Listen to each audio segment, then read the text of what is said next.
ನಮಸ್ಕಾರ ಪ್ರಿಯ ವೀಕ್ಷಕರಿಗೆ, ಡೂ ಆರ್ ಡೈ ಕನ್ನಡ ನ್ಯೂಸ್ ಚಾನೆಲ್ಗೆ ಸುಸ್ವಾಗತ. ಬಾಗಲಕೋಟೆಯ ಸುದ್ದಿ.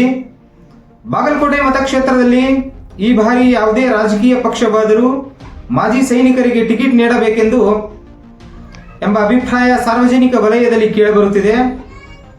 ದೇಶ ರಕ್ಷಣೆಗೆ ತಮ್ಮ ಯೌವನವನ್ನು ಸಮರ್ಪಿಸಿದ ಮಾಜಿ ಸೈನಿಕರಿಗೆ ರಾಜಕೀಯ ಕ್ಷೇತ್ರದಲ್ಲೂ ಒಂದು ಅವಕಾಶ ನೀಡಿದರೆ ಉತ್ತಮ ಆಡಳಿತ ನೀಡುವ ಸಾಮರ್ಥ್ಯ ಹೊಂದಿದ್ದಾರೆ ಎಂಬ ಮಾತು ಮತದಾರರಲ್ಲಿ ಕೇಳಿಬರುತ್ತಿದೆ.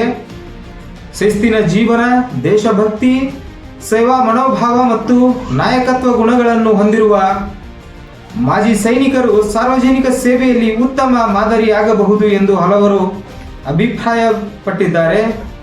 ಪಕ್ಷಪಾತವಿಲ್ಲದೆ ಜನಸಾಮಾನ್ಯರ ಸಮಸ್ಯೆಗಳಿಗೆ ಸ್ಪಂದಿಸುವ ನಿಸ್ವಾರ್ಥ ಸೇವೆಯ ಮನೋಭಾವ ಮಾಜಿ ಸೈನಿಕರಲ್ಲಿ ಹೆಚ್ಚು ಕಂಡುಬರುತ್ತಿದೆ ಎನ್ನಲಾಗುತ್ತಿದೆ. ಬಾಗಲಕೋಟೆಯ ಕ್ಷೇತ್ರದ ಅಭಿವೃದ್ಧಿ, ಭದ್ರತೆ ಹಾಗೂ ಮೂಲಭೂತ ಸೌಕರ್ಯಗಳ ಸುಧಾರಣೆಗೆ ಮಾಜಿ ಸೈನಿಕರ ಅನುಭವ ಉಪಯುಕ್ತವಾಗಲಿದೆ ಎಂದು ನಿರೀಕ್ಷೆ ಇದೆ.